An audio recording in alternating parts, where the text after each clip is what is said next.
So the next item on the agenda is fracking, and I suppose Leitrim is known to have been central as regards the ban in fracking in Ireland. But things are changing. It's not like we had a ban in fracking and that was the end of it. So I'm going to hand you over now to Eddie Mitchell from Love Leitrim to bring you up to date and ask you what he's looking for as regards support from me, sort of the election candidates. Thanks, everybody. So I often talk in lots of places about the work that happened in Leitrim on fracking. But when I'm in Manorhamilton, in a place like this, it's hard to talk about it without realising that nearly everybody here worked on that issue, and that was done by 22 groups and all of these politicians.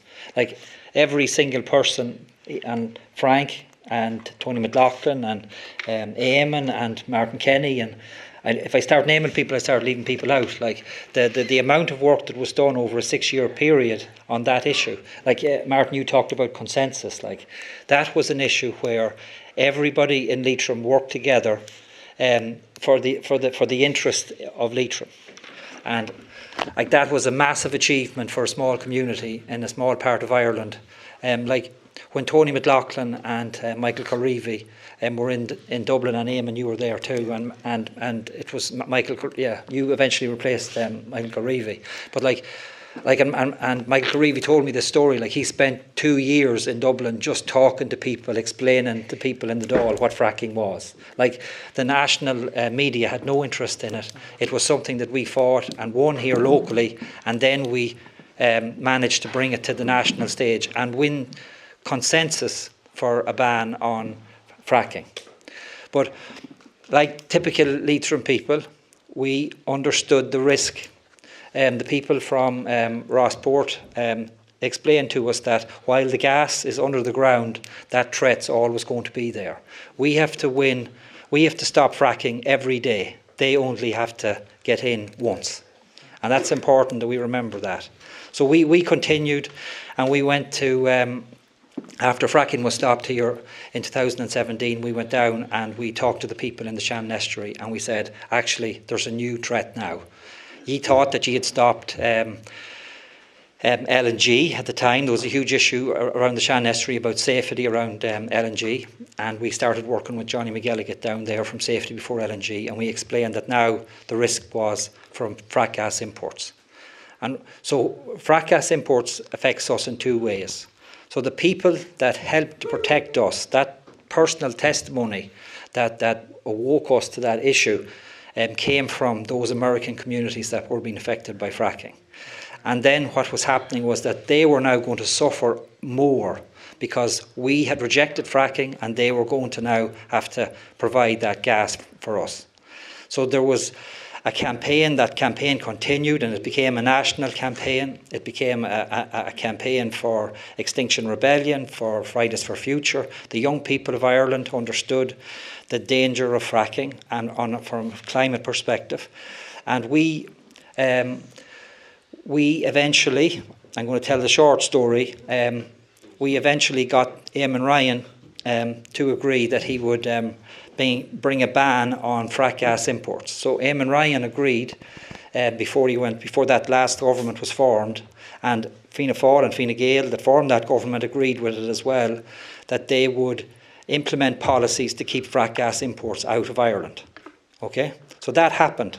By 2021, Eamon Ryan implemented a policy to ban LNG terminals in order to make that real. Because under the Lisbon Treaty, we have control over the fuels in our energy mix, and with government advice and Attorney General advice, we understood that the best way to keep large quantities of frack gas out of Ireland was to ban all LNG terminals. So there was a planning application in for an LNG terminal at the time. It was the second application, and it was rejected on the basis of that policy. But what happened next is the problem. So under the cover of that rejection of that, and what happened was the government actually, so the Ukraine war started and there was a lot of pressure from America to get their gas into Europe. And the narrative changed from climate and biodiversity to a security narrative, all about war and where are we going to get all this gas. So Eamon Ryan actually did a U-turn on his policy in 2023. And it's amazing, like, the only people that could bring fracking into Leitrim would be the people here. I mean, if we all decided to change our mind and allow fracking, that could happen. But what happened in Ireland is that the environmental movement actually changed policy in 2023. And Friends of the Earth and Eamon Ryan and the people around him actually removed the ban on LNG terminals in 2023. And that is the policy that remains in place to this day. Now, we've been trying to raise that issue and trying to get Eamon Ryan to change that. And people have been saying it won't be frack gas. There's lots of false narratives going around. But we know, like you'll remember from our campaigning since 2011, that we're an evidence-based campaign. And we have the evidence, and we can show anybody from several different points of view that we know, and the government understands, and the Attorney General understands, and the government documents show that if a terminal is built in Ireland and is used, it will import frack gas in large quantities. Now, we met Roger O'Gorman and David Healy and a number of others last week, and they agreed with us, because the last piece of work, obviously, that's been done by Gas Networks Ireland, which they were privy to and not us, seems to have indicated that now we're going to have an LNG terminal that at least is going to have to be replenished 6 times a year. These are massive terminals. So we now have agreement, and we'd say with Eamon Ryan's leadership, that if a terminal will be built, that it will bring frack gas into Ireland. And Eamon Ryan had an opportunity in the last couple of weeks. Marion has been asking him questions in the Dáil, along with other people. He had an opportunity to say that he didn't support this idea of a state-led terminal, which is really just about the removal of the ban on LNG terminals, which facilitates the commercial terminals. He had an opportunity to remove that policy that he brought in 2023, and he refused to do that. Now, since that, the day after the Dáil was resolved, or 2 days after the Dáil was resolved, the Green Party now have in their manifesto a claim that they want to stop all LNG terminals, which we're glad to see. And me and Bláithín are working together on this, and I don't want to take away from anybody, because the consensus in this area remains the same. You know, there are caucuses within every party that are trying to facilitate all of these things. There's no party that isn't like that. But we're in a situation now where we have to go to the next government and try to remove that policy that Eamon Ryan put in place. Now, Eamon Ryan is gone, and Roger O'Gorman will be in support of the removal of that, because they now understand the danger of what they've done, but they didn't do it when they were in government. So I suppose what we're going to have to do is we're going to have to build a movement like we had in Leitrim, where it becomes impossible to implement. We didn't stop fracking because of what the TDs did here. They helped us. But the reason the fracking was stopped in Leitrim was because it couldn't be implemented, because the people wouldn't accept it. So we need the people in Leitrim, and the people, and we need them. We need leadership from our elected TDs in Leitrim to help us build a movement in Ireland that keeps frack gas out of the energy mix. Because if it comes in here, and Kieran is a good man to explain that if he wants to talk, if it comes in here, we lose the argument to stop fracking in Leitrim, and that's the end of this place. So we have to take this seriously.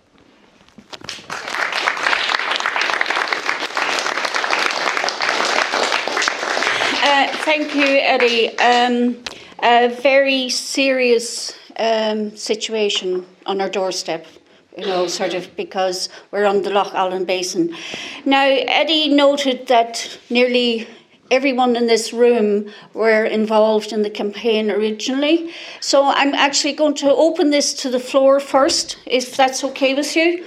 And just get your comments, your questions, and, you know, what did you hear? And do you agree that what we need is it's not so much what we need, it's what's necessary as a grassroots movement supported by our politicians. So I see a lot of hands up, and again, I might try and take 3 questions together, and and comments are welcome as well. Okay, so up there at the back.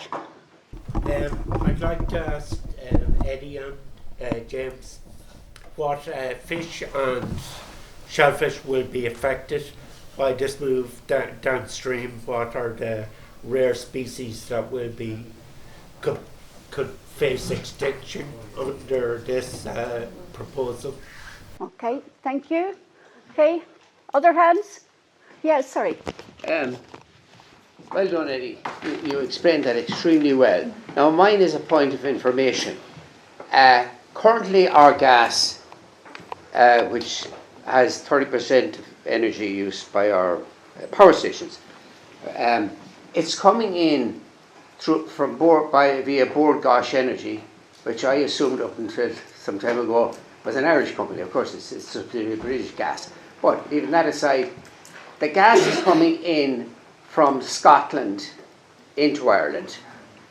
How do we know that doesn't have fracked gas in it? I just want to make sure that your argument you made there is strong in the sense of saying this Trojan horse, which I hadn't thought of. If it comes in, if we take it in, well then why are we stopping fracking? So it's a very dangerous, very serious question. Thank you. Okay, I see another hand up there. Yeah, Michael. Explain about Article 17, because I'm sure there's a lot of people who doesn't understand what's in that. Okay, a lot of confusion. Okay. So Eddie, there's 3 questions there for you. One is, the environmental impact, maybe with specific reference to shellfish, etc., but there's a huge environmental impact. The second one is, and how much fracked gas is coming in here already? Is it significant? Are we standing? And then Article 17 seemed to cause a lot of confusion. It was misinterpreted by journalists and numerous people. So can I ask you to expand on that? Thank you.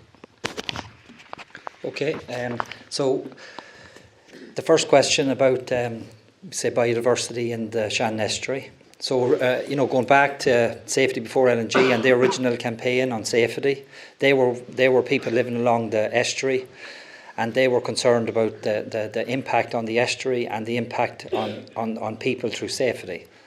So there are issues like that. Now, some of those issues can be dealt with through a regulatory process. So you have things like the Water Directive and the Habitats Directive, and Shannon Estuary is an SAC and stuff like that. But so there's issues there, serious issues about the effect on dolphins and stuff like that. But what you have to understand is that what's happening with these projects is they're being given overriding public interest status. So normally, if you're doing something in the environment and it's an SAC or it's a sensitive area for aquatic life or something like that, you can't do anything that would reduce that would cause any damage or any risk of damage in those areas. But in terms of these projects are considered to have overriding public interest status. So then they get to do harm in the overriding public interest. So that's why they're so important, and these are called like strategic projects, because the government will allow companies to do damage to the environment because they say that it's in the overall interest. So that's just the context on that. The arguments about the pipelines, they're sort of more like the technical stuff that we've been involved in. So I think we get about 60% of our gas through the twin connectors that come from Scotland into Ireland. Now, there was an argument being made by the Engineers Ireland that, so when we were looking at, we'll say, how do we ban fracked gas in Ireland? How do we ban fracked gas imports into Ireland? So people were arguing, well, there might be fracked gas in the energy mix already because it could be coming through the UK, and there are LNG terminals in the UK that are bringing in gas from America. Now, in the reality is, and this was recognised by the Attorney General, so there was a 2-year period when they looked at all of these issues. And so they said that we understand that most of the gas coming into those connectors is coming from Scotland and Norway, and not from LNG terminals. But what the government, the policy that the government made, and the policy and the promise that Eamon Ryan made, was that he would implement policies to keep frack gas out of Ireland via LNG terminals. Okay, so Irish LNG terminals. So what we said was, and also that we keep frack gas in large quantities out of Ireland. So that's the way the policy, and it was recognised that if we built LNG terminals, it would bring in frack gas in large quantities, and therefore that's why that was said, because of that risk of. Now we could just measure the gas and look at the signature of the gas, because frack gas has a different scientific carbon signature than conventional gas. But then, there's a whole range in that, so that's more technical and difficult. And what we wanted to do was we wanted to remember, it's about on board Penala granting planning permission. So what the best way to deal with that, the Attorney General thought at the time, was to have policy that on board Penala would have to have regard to, and that's why they had a ban. So it was quite clear to on board Penala. Now a judge has sent that back, so that application that was stopped at the time, that's been sent back into the system, because a judge has ruled since that the government weren't clear enough, because they said that it would be inappropriate to build LNG terminals, and the judge said that actually that's not clear enough, and he asked Eamon Ryan to clarify that before he left government, and Eamon Ryan didn't clarify that. He left his new policy in place, which is to support an LNG terminal and actually to build one within 2 or 3 years. This is what Michael was talking about, Action 17. So Action 17 in that energy security statement that Eamon Ryan brought in 2023 says that we need to build an LNG terminal under a fast-track implementation policy, what's called accelerated implementation. So that's what we were asking Eamon Ryan to do, was to remove Action 17 from his energy security policy. And that's what we need the next government to do. Yeah. So, thank you. I believe there were reports that showed the fraction of frack gas coming across, Judge Humphreys referred to it, coming across in the pipelines from England was negligible. He wouldn't consider it, sort of. Sorry, Brian. Yeah, I think a question maybe for our guests and those looking for our votes are, what are you going to do next when you're elected and with the vote? So, yeah. Question for everybody. So Brian wants to put you on the spot, folks. We want to know, this is a serious issue, so it is. So sort of we're in a position now where frack gas can come into Ireland. So if elected, what are you going to do about it? Is that your question, Brian? Yeah. So I'll start with you, Brian. Well, I suppose as being the only politician that's been in government for 14 years, I understand what it's like being in government, because you've got to make tough decisions. And in opposition, it's a nice place to be, and I'd like to be in opposition. I hope to be elected, but sometimes opposition. But anyway, all I'd say to you is that... Well, that's the first number one from Leitrim, Paddy. Thank you. Who's Martin? Oh, Martin. Sorry, Martin. Even better. Please. Sorry. Look, I as I said, we events sometimes overtake in politics, and I don't want to give commitments because I was in a situation many years ago where I had to give a commitment. I gave a commitment on a local A&E in Roscommon. And there was, I think Sinn Féin brought it, but it didn't matter who brought it, but it was brought to the attention to the Dáil was going to be a notice of motion, and it was about to open all A&Es in the country, and everyone thought it was about one A&E. And it was the end of my political career in another place, but I'm happy that by staying in government, hundreds of lives are people are alive today with an air ambulance that I brought in, and that hospital is twice as big and twice as busy. And I just want to say, but I've just finished, I move on from here, is that, so that's why I don't like giving commitments, because people sometimes, and if I'm in opposition, I'll do the same thing, I said it before, you'll twist exactly what's down in the thing. I do support a ban on fracked gas, but the events overtake us sometimes. And 2 years ago, I'm looking at the I'm looking at the Air Grid dashboard right now, and nearly 60% of our generation today is gas.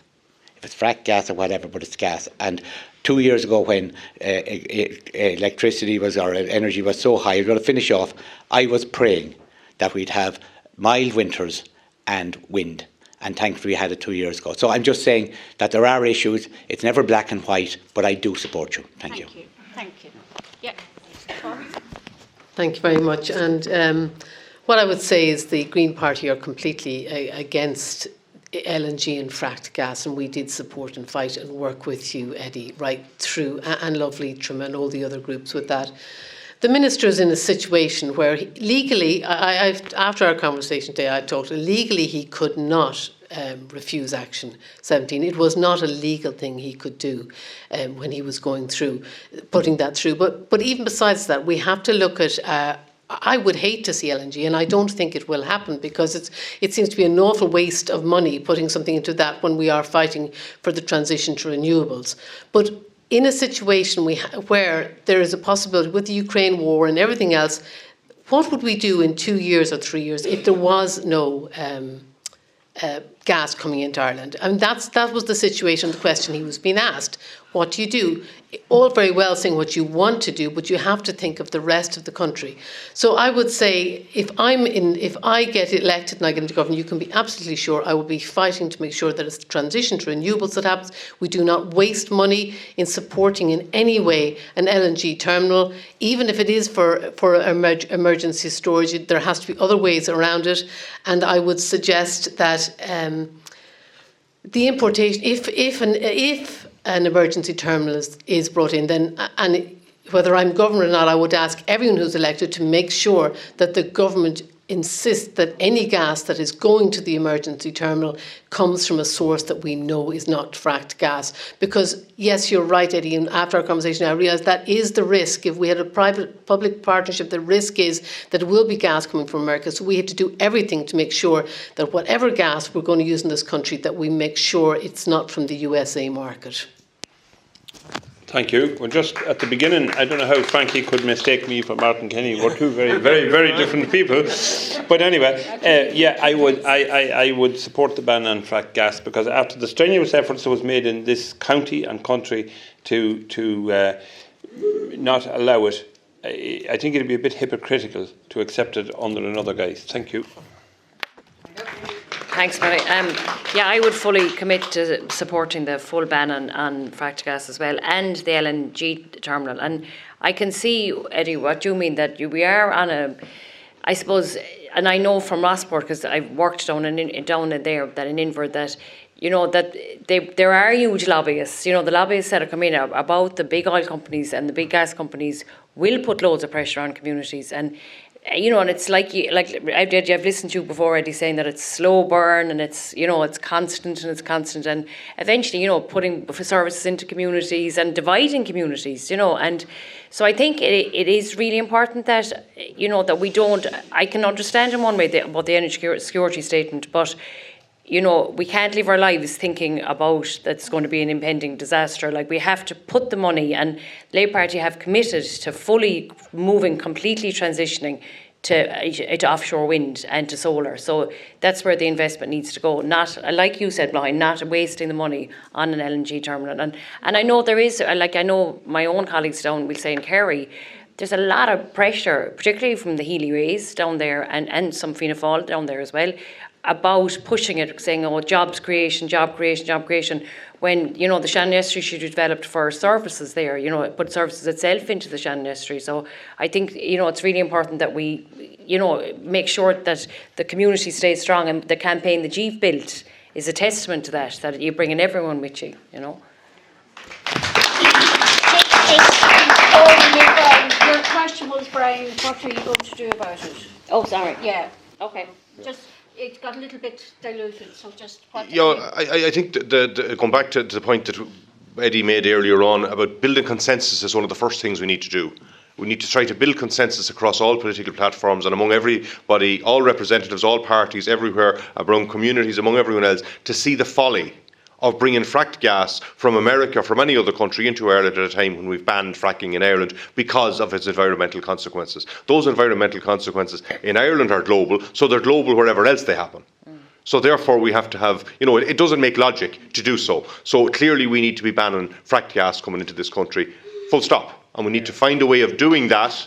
We need to find a way of doing that works. And that's what we need to build consensus on, and that will take time. It's not going to happen overnight. It will take time to work it out. Because, I have some sympathy, for Blahin's point. Like, if we have a situation in 2 years' time where we have maybe there's going to be blackouts and there's no energy in the country, if hospitals depend on what are we going to do, and our back is to the wall, we have to have reserves there. But we have to ensure that we can have renewable reserves. We have to have other ways of doing this, and that's why we have to invest in renewable energy and in other ways of producing our energy that doesn't have this negative impact on our planet. Thank you. Martin has sort of stolen my lunch there. I think what you've said is very practical, down to earth. You look at the reality that the energy we need, so how are we going to make sure we have that energy available? And the investment has to be in renewables, and we really need to upscale that big time. But to come to the specifics we're at here, look, it needs to be said again. The work that you did here in getting fracking banned, it was immense, and fair dues. It was Tony McLaughlin and others who managed to do this, and credit where it's due. When I was at that time, I was in the European Parliament, and I actually put down amendments to the Environmental Impact Assessment Directive to try to ban fracking. It actually got through the Parliament, but didn't get through the final legislation, because while some countries in Europe have banned fracking, like France, most of it, other countries did not. So I also worked with the people in Clare at the time, because of course Clare was in my constituency. So I was very well aware of the campaigns there. Now, as Eddie said, it's now reared its ugly head again through the building of an LNG terminal. And again, if anybody wants to check my voting record on this, I have always been against, 10 years ago, not now, an LNG terminal here, because I know what fracked gas is, and I know the horrific impact it has on the atmosphere. So from that perspective, I will support a ban on fracked gas. It's actually on my leaflet. It's a small leaflet. There's not place for everything, but that's actually on it. And I think, as Martin said, we need to find, through the work we do to promote renewables, and wherever we import gas from, because we do need some reserves, that it is not fracked gas, and that the good work that has been done will not be undone. And finally, I know what Eddie has said many times, and I agree.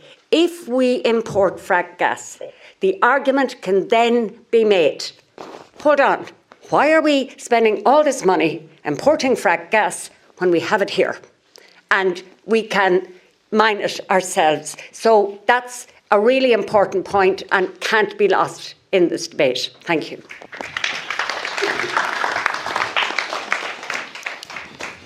Thank you.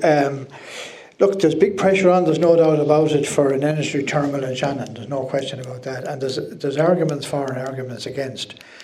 The argument for is the fact that we need a secure energy supply for the country. As everybody knows, with the start of the war in Ukraine, there was very great concern that the lights could go out in this country. That was a big, big concern. I think we need storage in the country, but what we don't need is fracked gas. And as Eddie said, there is a way of checking it. I think there's a carbon range within the gas that it can be checked if it is fracked gas. So I think that's one way. Genuinely, I believe that we need storage in this country in case of emergencies. And I don't think we weren't too far away from that some months ago. So, but the most important thing is that we ensure and we get consensus that no fracked gas is imported into this country, because a lot of work was done to keep it out. Thank you. Thanks, everybody. I don't have to fudge on this because my feeling is that I'm totally against it. And I also can speak on behalf of my party, who've also been totally against frack gas and the terminal. So I can say that categorically. It's in my election literature too, if you want to check it. I'm totally against it. I think one of the scariest things, and I know some people took offence to something I said earlier on, offence was not meant to anybody. I'm just simply pointing out the fact that I think it's scary that Chuck Dahl here made the comments he just made. I would like to think that most of us here would like to elect people who will represent us and not represent us just up to a point. I think that's important to say.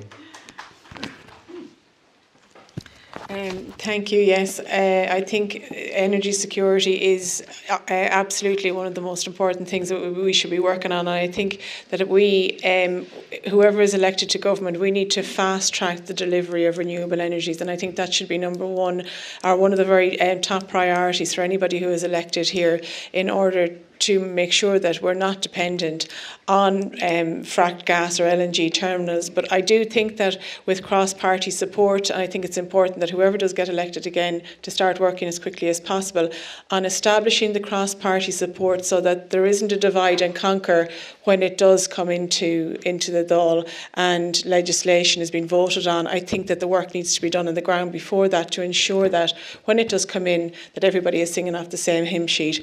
And I also would, and I think it's really, really important, and on a lot of other issues as well, that we're led by the experts and the scientists, so that when it does come, that we're all informed, because like, you're very informed on it and ye are the experts on it. I wouldn't claim to be an expert at all, but you would be my first port of call. And I think that in order for us to keep informed and to make decisions, we have to have a direct line to ye all the time, so that when the decisions are being made, we can back it all up instead of going in and not knowing what we're talking about. So again, thank you for the work and the commitment that you have done over the decades. Thank you.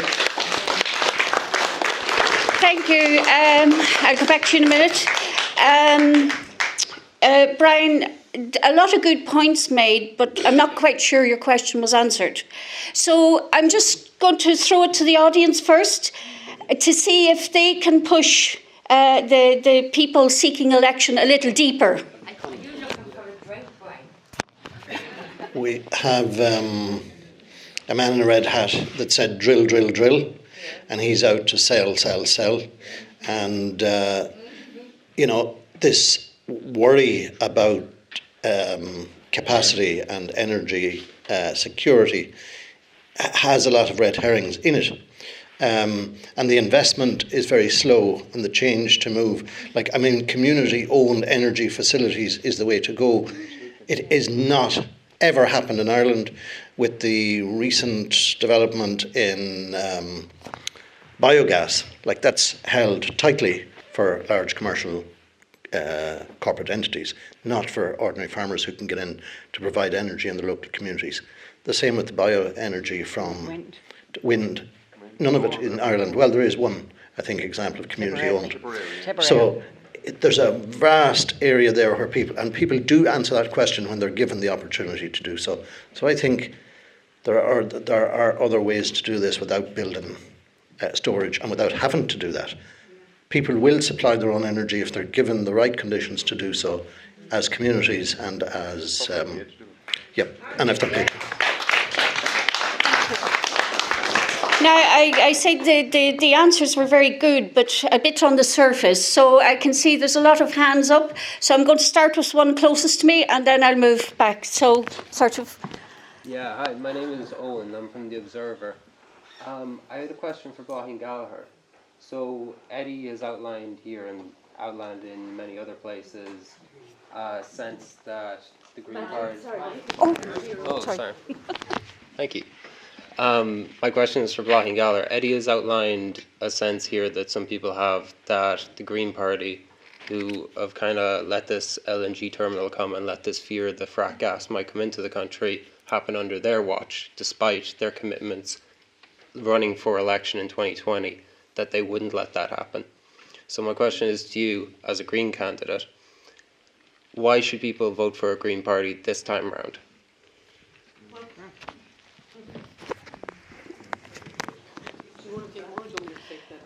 Well, which would you prefer? I'll take it now. Just quickly. Yeah, I would say, because if you look at the record of the Green Party in government, we did deliver. There is no LNG terminal. If we hadn't got that into the programme for government, there would have been an LNG terminal, because our two partners in government were very keen on having an LNG terminal. And so we have no LNG terminal now. Yes, we have had to compromise to say that we need to have an emergency storage facility, but we have not agreed under any circumstances, no matter what is said, to import fracked gas, because that would be complete hypocrisy in this country to do that. You cannot ban something in your own country and expect to take it from somewhere else.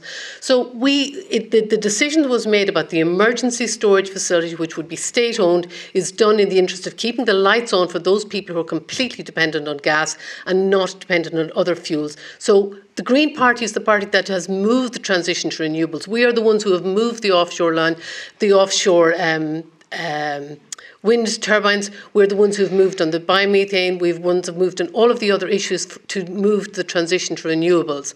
So I think that's why you vote for the Green Party. We get things done, and we will keep out an LNG terminal unless it's going to put people's lives at risk not to. Thank you. Okay. Sorry. 2 points of note on it. Just in relation to the storage aspect of LNG terminals, especially with fracked gases, it can't be stored. So, I mean, it has to be replenished. I think it's 6 times per year because of the volatility of it. So it's not, so it can't be, it's not like it's just sitting there waiting to flick the switch when the lights go out. And secondly, and it's another, I suppose, element in the room, is the proliferation of data centres in the country. I mean, they use more than the urban and rural and electricity together combined, so it's not us we're saving. Now, and the argument will be made about jobs, but the amount of jobs that they actually create themselves directly, you know, I mean, you need to look at this, and we need to see why these things, and this is all contextual between all of the arguments that are there, but they're just points of note for people. Can I ask him a question? Can I just ask you a question? Just a quick question. Sorry, I need to ask you, again, this is an education for me too. You say it has to be replenished 5 or 6 times a year. Yeah. That gas then is released from the storage plant, or is it burned off, or what? No, we go into the system that's designed for it. I mean, it's 800 million to build one of these. It's not like a ship, a trawler. Like it's but where does it? So it'll go into the Irish system, I assume. So it's never stored. It will be used. Yeah, it has to be. I mean, as it stands, like it's just we're being held with the sword of Damocles over our head, like if the lights go out. Yeah. But you have to. That's what I thought. Thank you. Okay, there's a lot of hands up here. No, I hold on to this. I was just going to say that didn't the judge in the judgment say that once you have an LNG terminal, you cannot keep out fracked gas, so it has to be. The Attorney General said that. Yeah. Sorry. So it's not, and as you're saying, it's not a storage facility. It's a facility that has to be used to stop it exploding. Sorry, your voice is very low, but if I give the mic to you, I'll have to give it to everyone. Did anyone hear that? Yeah. So what you're saying is that if you build a terminal, you cannot just hold it for storage. It has to be used. It's used, and you cannot stop. Commercially, the Attorney General said so. And also, is America going to put pressure on us to take their gas? Of course they will. They already have. That's what happened. Yeah. Okay. Yeah. Sorry. Yeah. Are you? Is that your comment finished? Yeah, that's my comment. Thank you. Okay. Just really quickly. So, Loughlin Gallagher said, it will be not fracked gas. That she will try and ensure that it won't be fracked gas that's put into this terminal if it happens. That's one little point. And the other point is, what do people say about this proliferation of data centres, which James just brought up, what I was trying to say, and that surely that should be put, that should be a cap, absolutely cap should be put. I don't think any more of those things should be built in Ireland. personally, because they are using up so much of our energy. And what do people say about putting a stop to or a cap on the proliferation of those data farms? They're not even centres anymore. Okay. I see another hand up. Yeah? One more. Yeah, I just want to clarify that the representatives from the two biggest parties, namely Frank Feehan and Eamon Scanlon, have both reservations in terms of coming out in relation to the both have reservations in terms of saying that we won't support a ban on fracked gas because we are mindful, in Eamon Scanlon's case, in terms of storage, whatever that's about, and in Frank Feehan's case, in terms of, well, I don't make promises, that I cannot keep. So it's kind of like a Thomas Aquinas thing, please make me whatever, but not quite yet. And I just want to get clarification on that. The other thing I'd just like to say is that there's two interconnectors. There's one actually being built at the moment from France. And Eamon Ryan, as I understand, said he would hope that the necessity for an alternative to renewables won't be required if this interconnector comes in fast. And there is another interconnector from Iberia, from Spain, that's in the planning process. So I think, nobody has mentioned this at all here tonight, and that's an important issue. And lastly, we are going to have 2 weeks of a cold snap, not one, but two, coming on Monday night. So the best of luck in terms of the wind won't blow over. Okay, thank you. Now, a lot of questions there, and sorry, I'm just going to take one more, and then what I'm going to do is I'm going to come back to Eddie, because I can see a lot of you want to comment, and ask him to comment on the comments that have been made on a point of clarification or whatever, and then I'm going to ask you to finish it with what are you going to ask the potential elected representatives or candidates here tonight, what are you asking of them? So, last question up there. They're all talking about the lights going out. The reason the lights are being going out because we have 82 data centres, we are planning for 40 more and 14 more in production. And that's why, and they want to get their gas in to power their station on their 630-acre site that they have at Tarbert. That's what, and the battery storage as well. So that's why they want their gas into this country. So I'm hearing the comment very clearly, when you said you didn't want hospitals being without power, the question of what are they called, the large commercial users, were not brought into the equation at all. And they're using, I think, it's 33% of our electricity at present. So I'm hearing that from a few places. So I'm going to hand back to Eddie first, and then I'm going to ask you to sort of outline what you want your potential elected representatives to do. Thank you. Okay. Thanks everybody for giving this so much time. So the first thing, there's a lot of false narrative that's affecting what people are saying. So the false narrative is the security of gas supply. All of the government documents say that there's no problem with gas, no problem with gas supply. So we have this N-1, you might understand this stuff better, where we have to have a certain amount of gas backup, and we don't have gas storage in Ireland. Okay, but what the people who do the research and look at gas supply, they tell us that we don't have a problem. Now, what they have said is that if the twin pipelines that are coming from the UK into Ireland, if they both went down at the same time and couldn't be repaired for more than 7 days, and that's a very, very low. Like, in order for something like that to happen, you're nearly looking at a terrorist attack, and that's a very low incidence. Like, think about the UK government's pipelines, in the Irish Sea. Those things are safe. Like, there isn't really a narrative where they are at risk. But so that was the narrative in which this idea that maybe we could do with a third source of gas. But that was the one that was projected. But the reality is, in the documents that the government have produced, what they talk about is gas supply. And everywhere in Europe, especially since the Ukraine war, if you look at the graphs, their gas supply has went. We're all supposed to be getting reducing gas demand, but Ireland's gas demand is level. But everybody else in Europe has been dropping fast towards 2030. So we're not reducing our gas demand. And the argument that's been made by the government is, or the government officials, is that if we don't meet our targets, we might need a third source of gas. And so the government is building data centres, and Micheál Martin came out this summer and said that, there was a moratorium on data centres, a moratorium to connection to the electricity grid. But there was also a loophole that says, well, you can access the gas grid and have your own power station. So therefore, what Michael said is right. So AI is doubling its demand for energy every 100 days. And the Irish government are backing this digital revolution.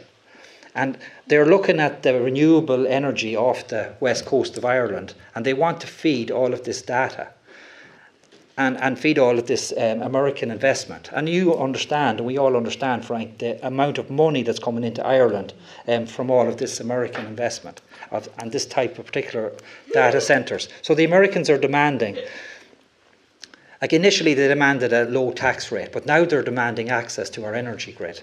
And we've been giving them access to that. And like even the idea of building out renewables, there's no such thing as building out renewables. And Leslie, you kind of made the comment that renewables plus a fuel that can have instant electricity. So it's renewables plus gas. So as you develop more and more of this technology, we end up being the backup for that. I don't want to spend too long because I could go too deep into it. So Eamon Ryan Eamon Ryan has been making comments, like you said, Leslie, about having alternatives to this terminal. That now that they understand that this terminal will use large quantities of fracked gas, that they'd rather not do it. And you made the point, Láithín, that he believed it was illegal to act without cabinet support in the last week. Why did he remove the ban a year ago? He removed the ban and ended up with his hands tied over a year ago. And at the time he'd done that, Friends of the Earth and the Green Party supported that and pretended that that was a draft policy and that it would include a ban on fracking. That was done. Everything was done to protect Eamon Ryan politically when he removed the ban on fracking. And that's why we're in the situation where there was a lot of false narrative produced. And I want you to understand that there is no risk to our gas. The risk is... go on, Leslie. My understanding of that was the reason that happened was because Leo Varadkar and Fine Gael were pushing for commercial LNG terminals. And the only way he could get around that was to actually bring in the floating terminal, which would be government controlled and owned. Okay, that's important. So you're conceding that this happened because of pressure from Fianna Fáil and Fine Gael. But remember that both Fianna Fáil and Frank, you did a lot of work with this on me. We were in contact probably once a week for months when this government was being formed. Both Fianna Fáil and Fine Gael wrote to the Green Party as a precondition to going into talks to say that they would stop Shannon LNG. So that's hard to take. The reality is that Eamon Ryan did this. Eamon Ryan was the man that invited the fracking industry into Ireland in 2009. That happened. And he's now the man that has delivered frack gas imports for America. That's just a sad reality, and only a person like him could have achieved that. And now we've got to fix that. And that's the situation we're all in. Martin, Sinn Féin have came out and written to people in the last couple of days saying that they support a state-led terminal. We have to work. There's a caucus within every party that are pushing for these imports. Leitrim, Sinn Féin and all of these parties, we all have to work within all of those structures to try and remove Action 17, because it has a huge impact on us. Now, that's enough from me. The bottom line, Eddie, is you're not going to get Fianna Fáil or Fine Gael to actually act in a determined way to ban fracking and fracking imports. You will with the Green Party.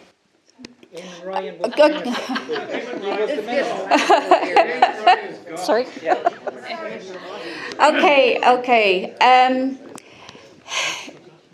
My understanding is that we're in a situation where we have a ban on frack gas in Ireland, ban on fracking in Ireland. There has been a change of policy, and it looks like a gas terminal is going to be constructed, and that will bring frack gas into Ireland. So I'm going to sort of close this up now, and I'm going to ask each and every one of the candidates here to give a comprehensive, but keep it short, folks, because time is moving along, a comprehensive outline of how you are, what your policy will be in this, and how you will support communities that ban frack gas here in Ireland on this. And I'm going to start with you, Marie. Thank you. Well, I suppose just to summarise what I said already, that we will be led by the experts from the very start. We will build consensus between the different parties. We will support renewables and the development of renewable energies and projects in communities and make that a priority. I think the development of solar farms, I think that should be encouraged in different areas of the country. I think that's an alternative as well. So again, if we work early on in the development of a new government and work by consensus and get agreement from the very start, I think it would be very difficult for minds to be changed and for legislation to be introduced if everyone is singing from the same hymn sheet. Thank you. In your replies, I would ask you, a lot of you are sort of saying this has to be built for security. I'd ask you to address, what's that security required for, and what policies, you will bring in if elected. Well, once again, I'm just going to reiterate that both myself personally and my party Into are totally against frack gas and the import of it, and against the terminal. I don't have to fudge on that issue, and I'm going to be quite categorical about that. It seems crazy, just again listening to what's going on, and listen, Eddie, to all the fabulous work you do and the information you give.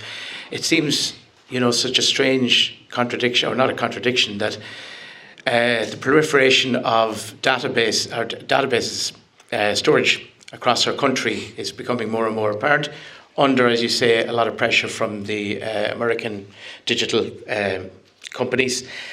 And to feed the power for them, we have to find more power. And the answer to that is to buy gas from America. If anybody joins the dots here, it's quite easy to follow the dots.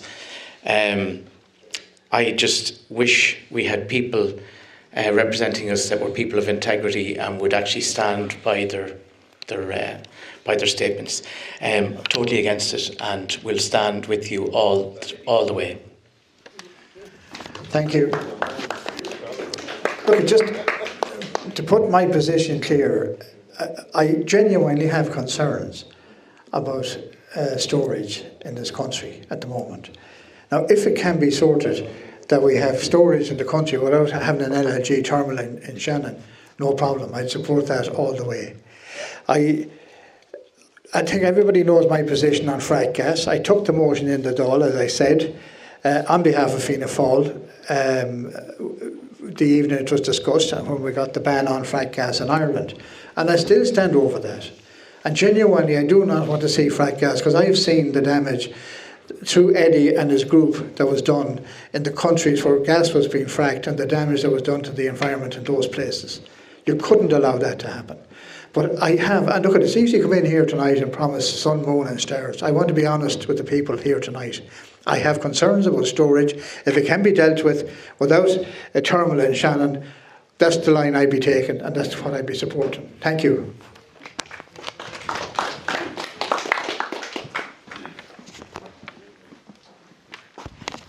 Thanks.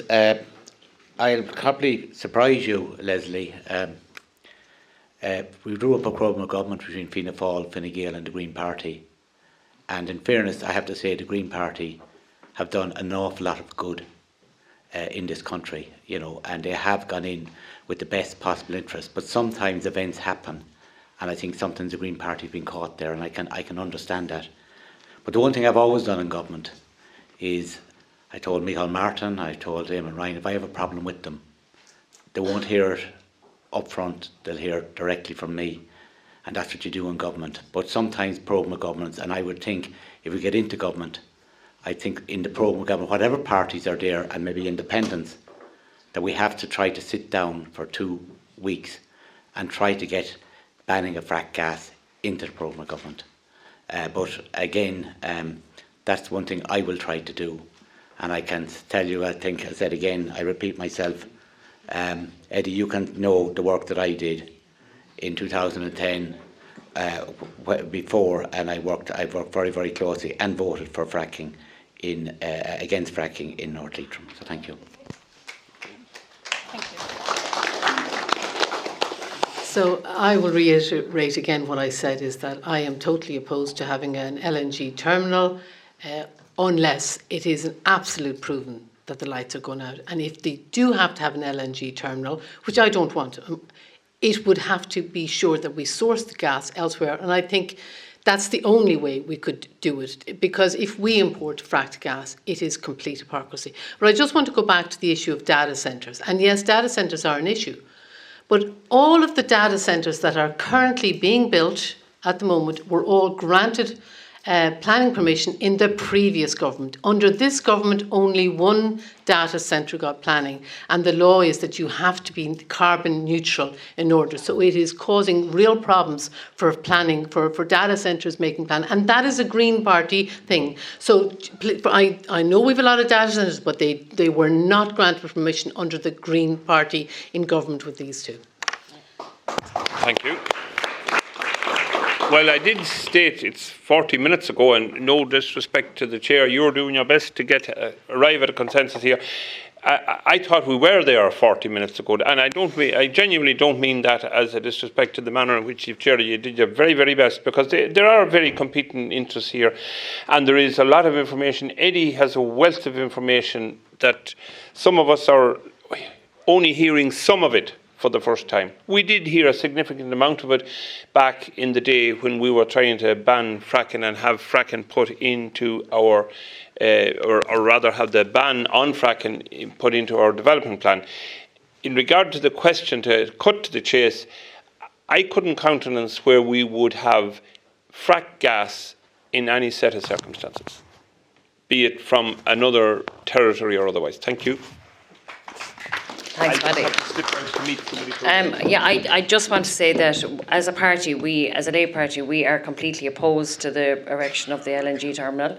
I think that instead of having, like what you said, Eddie, a rapid, this kind of a rapid response has been pushed on, I think we need to have a rapid deployment of wind farms, offshore wind farms, and I think that's where the investment needs to go. So the fracked gas ban is still there, but the erection of a terminal, I think we're definitely not in favour of that.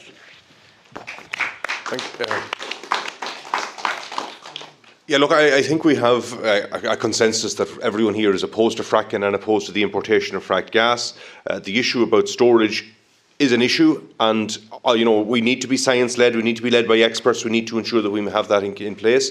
I think the control of any terminal is absolutely crucial. If it's in state hands, that the state decide where they buy their gas from, that it's not a private company that's decided to buy it, then you're in a situation where the state, even if it has to pay a little more from it, can have a certain moral objective that it will not import fracked gas. And I think that's the clear, differential that has to be in place. Thank you. Thanks, Martin. Stole my lunch again. You're absolutely right. If it's owned by the state can determine what is imported. I've said very clearly, comprehensively, and I'll say it finally, no to the importation of fracked gas. And Blochin is right about the data centres, that they have to be carbon neutral. And look, that's it. Thank you, everyone. That took a little more time, and my watch, as you can see, is in trouble. Have you any comment to make on that before we close on it? And we'll end it at this. I mean, it's quite clear that we haven't, for people here, that we haven't been able to debunk the security argument, and that's very sad, really. And it at the moment in Ireland, like, remember, this gas is 33% worse than coal for climate. So the young people won't be able to accept this. The Attorney General said the only way to stop it was to ban all LNG terminals. This idea of a state-led terminal is another false narrative. We're going to have to build a campaign in Ireland, and the young people in Ireland are going to have to get back out on the streets and block this terminal. Because if our political establishment isn't fit to say that we need to ban LNG terminals, all LNG terminals, then we have to take that upon ourselves, just like we did with fracking. And that's what we will do. And that's it. Okay, thank you very much.